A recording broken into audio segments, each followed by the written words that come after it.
In the first 7 years of my working life, I took great pride in being a multitasker. I even gave myself a nickname, MT, for multitasker. Back then, multitasking was my addiction. It gave me a high thinking about how super efficient, productive, and ahead of the game I was. It got so bad, in fact, that it spilled over into my personal life and made me antisocial, even with my own family.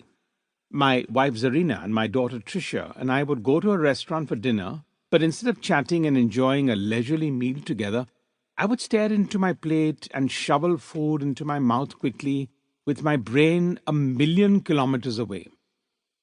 During this time, I ignored the early signs that my multitasking addictions was out of control. I felt exhausted, had no energy, and was socially distant from friends and family.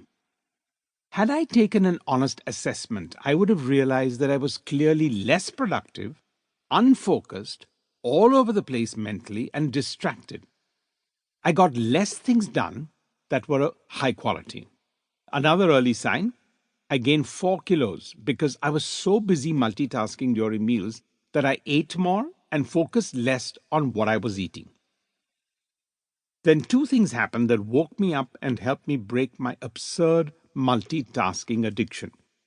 The first of these moments was in a super important meeting for which I had prepared well and I delivered a strong performance when it was my turn to talk. But then, in my multitasking arrogance, I switched off for 10 minutes to catch up on my messages. After all, I was superhuman and could switch off and on any time, right? Wrong. As it turned out, those 10 minutes were the most important part of the entire meeting. When my attention returned to the room, I made an utter fool of myself by asking questions everyone had already answered and bringing up topics they had just discussed. They stared at me like I was an idiot. I embarrassed myself in front of the people I wanted to impress and made a sour impression. But the final straw that helped me break my multitasking addiction came when I took my dog for a walk.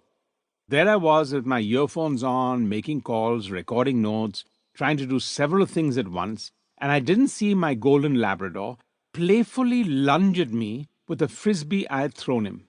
I was so distracted that I fell backwards, stretched out my hand to break my fall, and fractured my wrist. That was it. The message to me was loud and clear. I had to change my ways fast, and I did, and I never looked back. It's been a total game changer for me.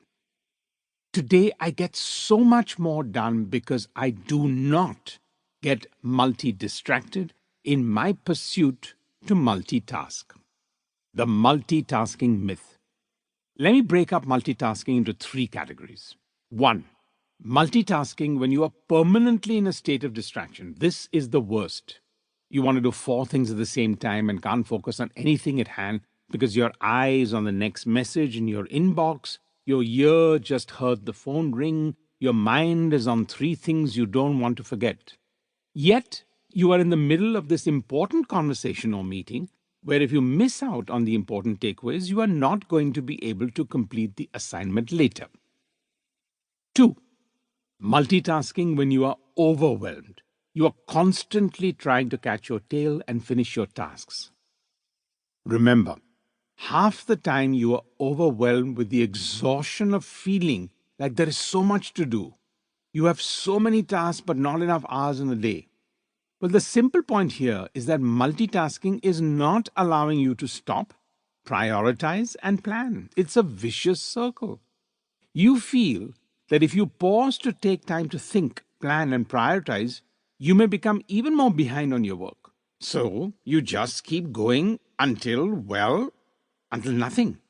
As it's not going to change till your mindset changes and you realize that the fault at most times is not on the tasks, the company, your boss or peers, but your inability to prioritize, plan, and in some cases, say no.